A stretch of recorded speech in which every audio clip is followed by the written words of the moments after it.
Hello everybody, welcome back to my movie review series. Today we'll be discussing Into the Blue. So I made a rookie mistake. Again, I'm absolutely mooching off the free trials. And so I thought I'd signed up for Showtime through my Hulu with a free trial, but I'd signed up through the actual Showtime website. So I joined Showtime for a month on accident for $11. There's actually not very many movies on there that even look that appealing.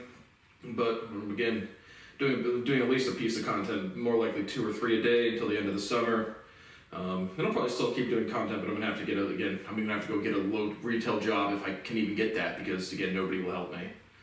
So again, I'm done fighting this. The world will never change. Absolutely nobody will ever fucking change. But today's today, so we'll do a movie review.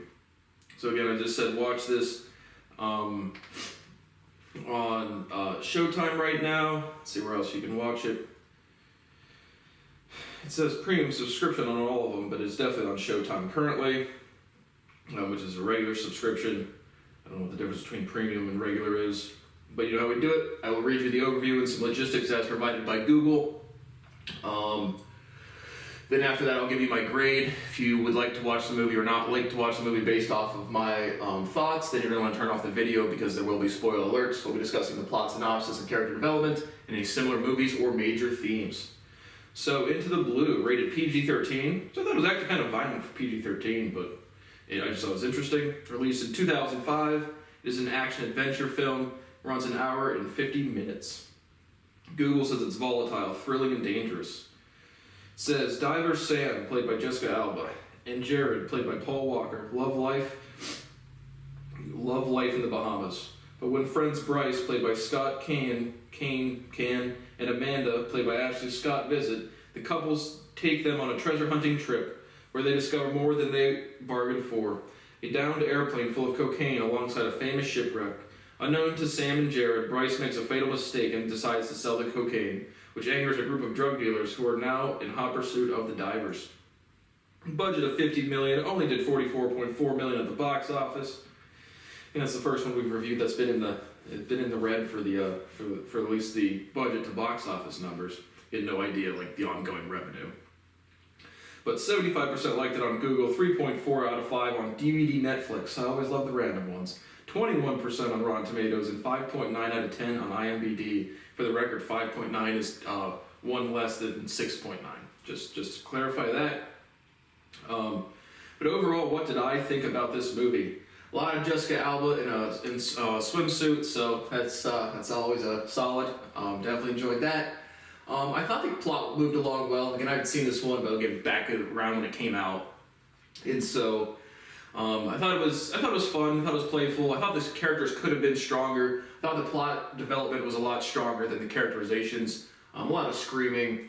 And again, I watched a lot of different types of movies in terms of when they were released. So I watched older movies in 2005 that the script seems to carry along or strong well. So it just felt kind of juvenile.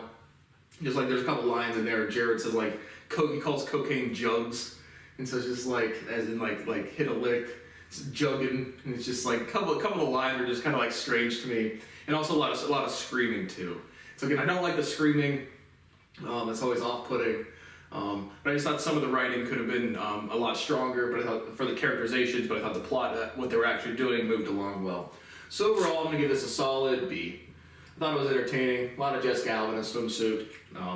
And I like they're going treasure hunting, so I think that's a fun thing. I like the setting is in the Bahamas, and so it's a nice beach setting with nice blue water. I don't know. So overall, I found it entertaining. If you have not seen the movie, would like to, you're going to shut off the video because there will be spoiler alerts. Movie opens up, you have these people in this airplane, they're going down, they crash into the water. Then you meet Jared, played by Paul Walker, the late Paul Walker. I mean, it's kind of been a while since he died. But he is married, I'm assuming married to Sam, or at least longtime partners. Jared is a off-the-shore diver with his boss, Bates. And then Sam is an aquatics teacher. She handles sharks, so maybe she works at the zoo or something. And so their jobs play very little role into the movie. Maybe a couple pieces here and there. But they live in the Bahamas. They're locals to there. Jared goes to he's fixing up this old ship. It's all run down really bad. He's cooking some chili. Sam likes the smell of it. Sam comes on the ship. They're talking to him, and the thing kind of like breaks in, and then Bates drives by, and right after the initial diving scenes, Jared quits diving for Bates. But Bates drives by and he starts talking to Jared a little bit. And a classic line, he's asking what they're doing because Sam, they kind of like make out. And so Jared says they were just plugging some holes. So it's a classic line from this movie.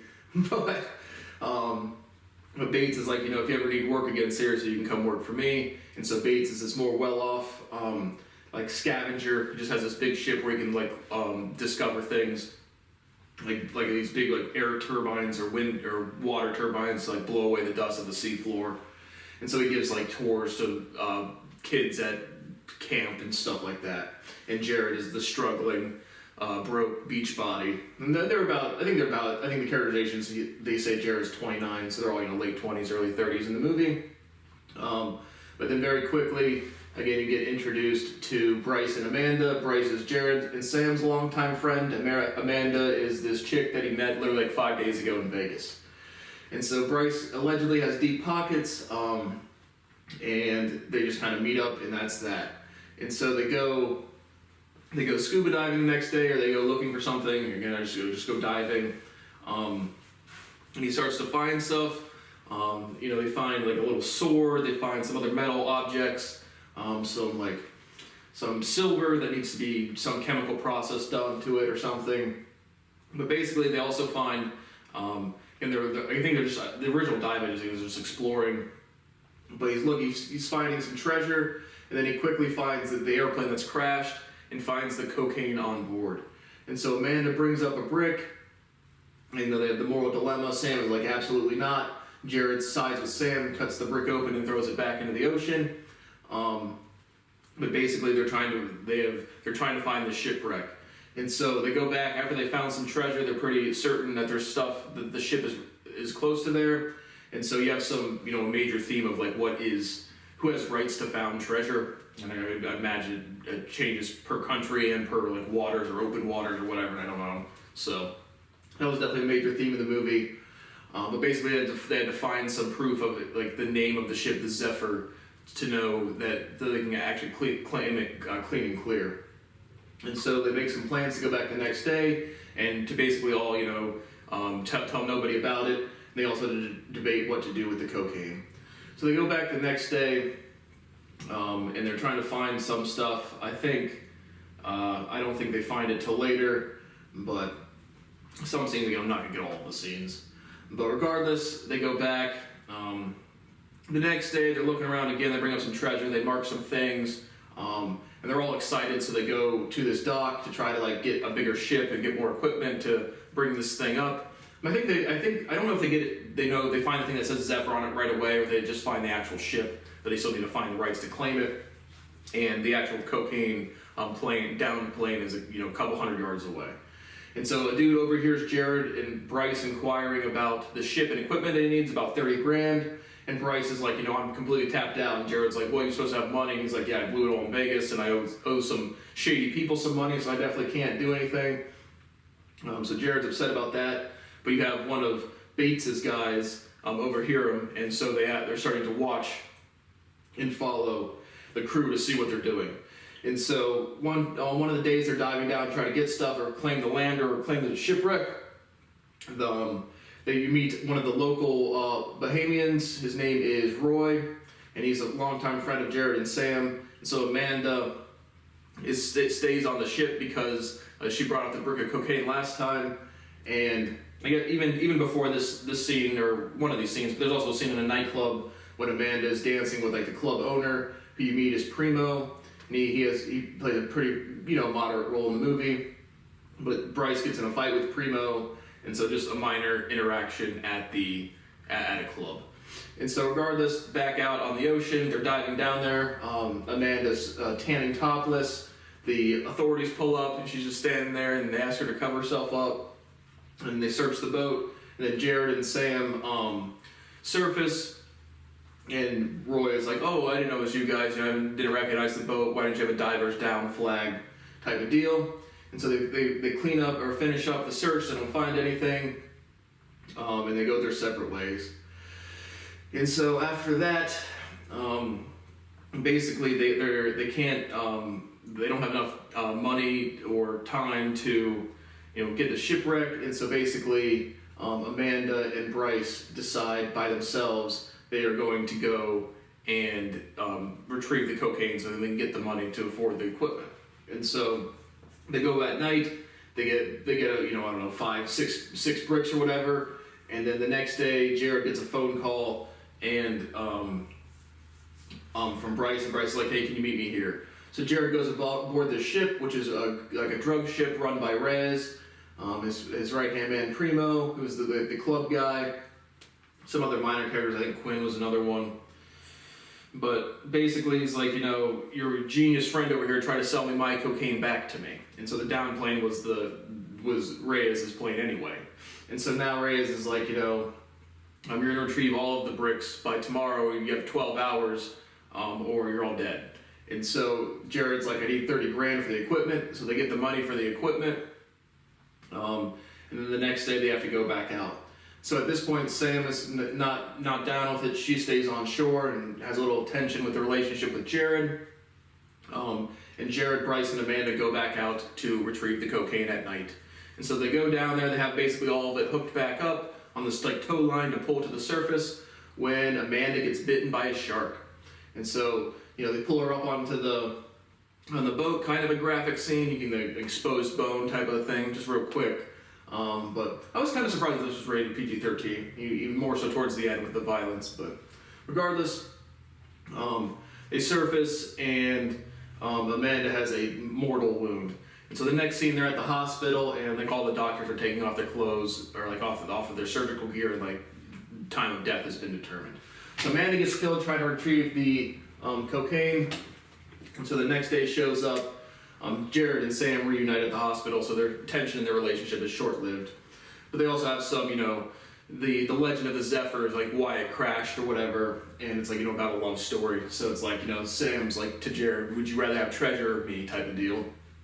But regardless, Reyes is not happy, and so Primo pulls up next to Jared, Sam, and Bryce the next day. They're all in this really run-down truck. And he calls him on the phone, and he pulls right up next to him in traffic.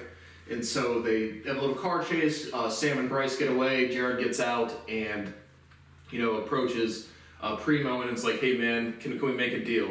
And so he gives them the treasure, like the sword and these other little things they find at the beginning. And Jared's like, I'll tell you where this shipwreck is, and you can claim it for yourself. And I'm sure your boss will be okay with this. And so, that's going on. They go back to Reyes' ship, and pretty much everybody is killed.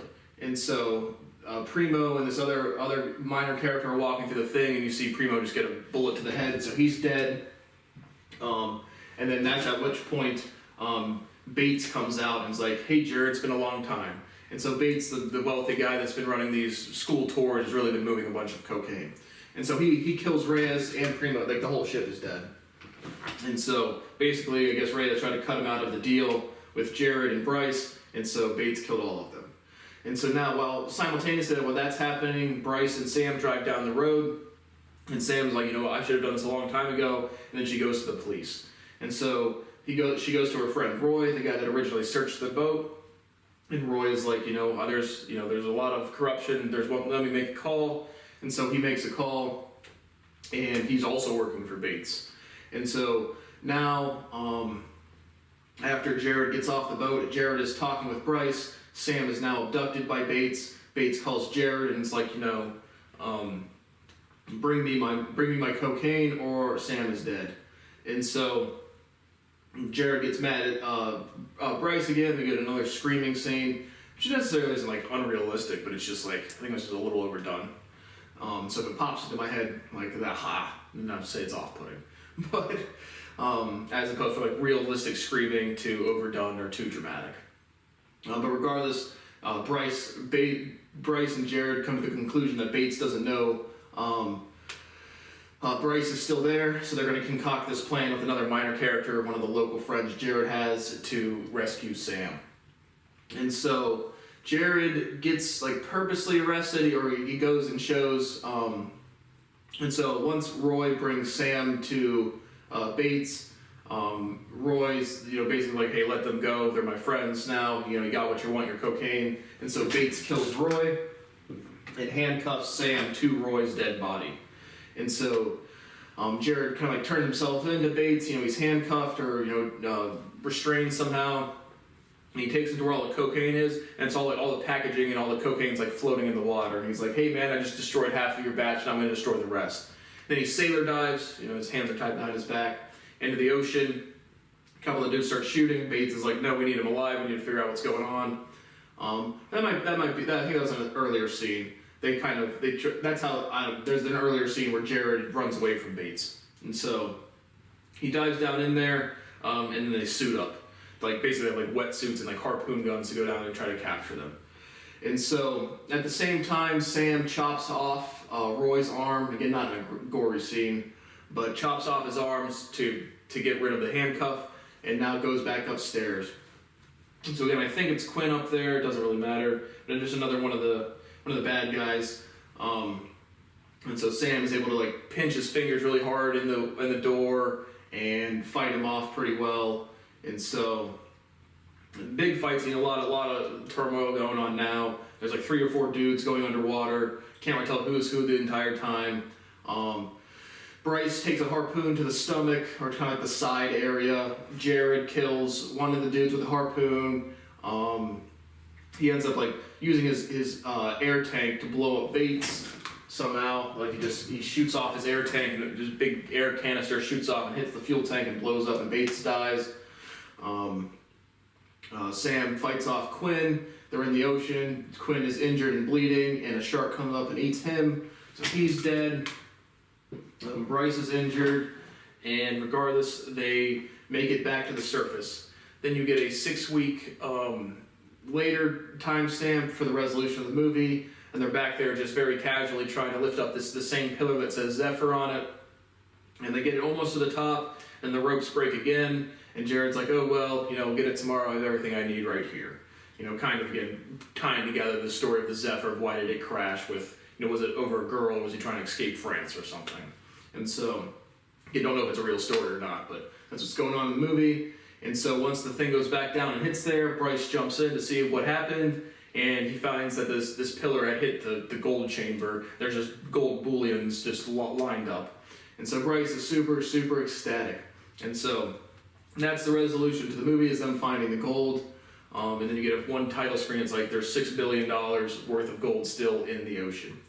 And so, I don't know, maybe it's down there with the Titanic. That tourist visits haven't been going too well lately. A major theme is just treasure hunting is fun. Again, I think it's a fun genre or a fun real life thing. Again, I'm a metal detector dude if I can afford anything, but again, decent action movie. I thought it was a little different with just with the treasure hunting aspect. Obviously not super novel, but I certainly enjoyed it. Relatively entertaining. The writing and characterization could have been stronger, and I thought the plot moved along well. So overall, I found it entertaining. Thank you for watching, and I will see you on the next one.